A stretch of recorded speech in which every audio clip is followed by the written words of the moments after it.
With love, hope, and the Great Commission, a life of faith is a life of constant prayer. Usually, when we think about prayer, we can frame it as a choice between action and inaction, between praying and actually helping someone. But this couldn't be more wrong. At the core of the Christian life is the understanding that we cannot force a change in anyone's heart, including our own. That is the work of God's grace in our lives. He promised us that by His power. He would give us a new heart and put a new spirit in us. So then as long as we pray for people, we're good, right? I mean, if we can't change anyone anyway, well, not exactly. Jesus told His people to pray for the harvesters, not the harvest. Yeah, you heard that right.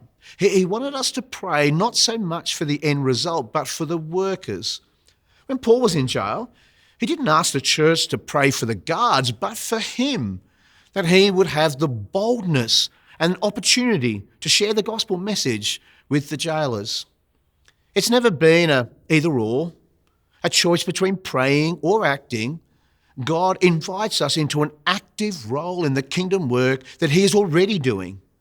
We are partners with Him, not just in the mission, but in our personal relationship with Him. In Him, through prayer, we have everything we need. And yeah, He knows what we need before we even ask, but He seems to be a fan of us doing it anyway. After all, without faith, it is impossible to please God. The act of prayer directs our hearts towards Him, and growing in boldness, we find assurance that He is good and that His faithfulness continues through all generations.